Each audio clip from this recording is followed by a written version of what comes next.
What has to be true for you to be able to take something subject to? There are a couple things. The first thing that has to be true is there has to be a debt there, an underlying debt. Say I have my neighbor's house and I talk to my neighbor and he says, yes, I want to sell my house. I don't have a lot of equity in it. Maybe it's a situation he wants to sell it, wants to get out of it, and doesn't want to have to write a check to sell his house. So I could go to my neighbor and say, hey neighbor, I'll buy your property subject to that existing mortgage. So essentially what's occurring in that event is the mortgage that was already originated. He went to Bank of America, got a loan through Bank of America, 30-year loan. He's making his monthly mortgage payments. And I just essentially am going to him and saying, hey, I'm not going to assume the loan, but I'll take it subject to. So I will become the person that's on the title of his property, and that debt, that mortgage that was already in place, is what I'm taking over. So I'm taking title subject to with the mortgage in place. But you could also have additional equity that could be paid out to the seller in another note. So say that the Bank of America loan was for $200,000, but the seller says, I want $250,000. I only need $10,000 down. You can take that $200,000 mortgage, but there's still $40,000 that needs to be paid to me. So that's where you write up basically another IOU, another note for that remaining $40,000. And so that's where you can have that,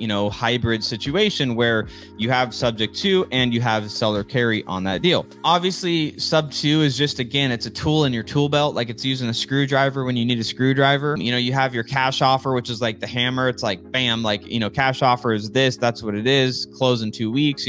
That's obviously what a lot of people are doing. Sub to is going to allow you to be a little bit more creative. There's so many crazy things. Like we've done deals where we've subject to AC units, like where we bought the house sub to and they had a loan on their AC unit for like $4,000 still. And so we just took over the payments on the AC unit as well. There's a lot of different things that you can do to get creative, because that would have been an extra $4,000 out of our pocket that we'd have to put in the seller just to pay off the AC. So we just said, why don't we just make the payments on that too? The money is in the creativity on what you could put together for the deals to be able to work.